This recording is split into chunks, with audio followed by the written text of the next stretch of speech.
March 16th, 2015. So anyway, I was just saying that they were very motivated to have something used against me.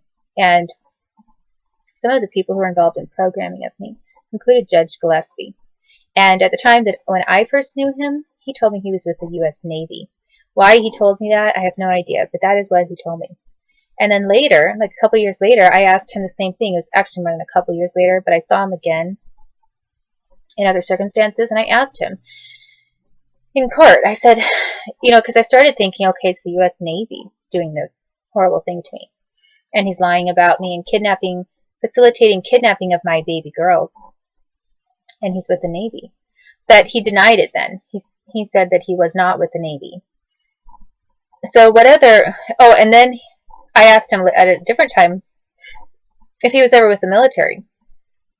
And he denied that too. He said that he... And most recently I asked him this. Are you with the military? And he said no. So, when I was very young, and he was at the very start of abusing me or using me for the government, and telling me, for example, in his house, he would do a bunch of programming of me, force me to have certain responses to things he said. So I guess they had it all planned out of how I'd be in court in front of him, and he'd say one thing, and then I would respond a certain way because he was forcing me to have certain responses to things he said. So I was triggered by them.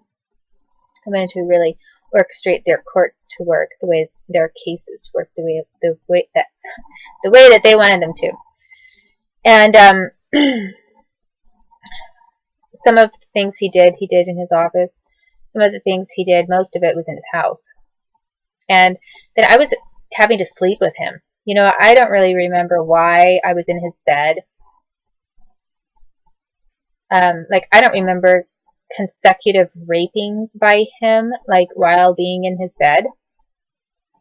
But I was definitely in his bed.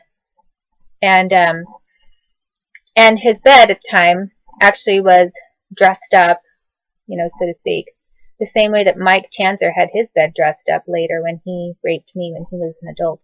It was like white or cream-colored sheets. I think they were white, and a solid white comforter kind of a thing. It was like all white. And that's where Judge Gillespie was exploiting me sexually. And then one of the times that I distinctly remember, he wanted to start recording things, so we had a tape recorder with him. And I'm just going to have to grab that call and be back to talk about this in a minute. And I cannot forget this part. Next, okay.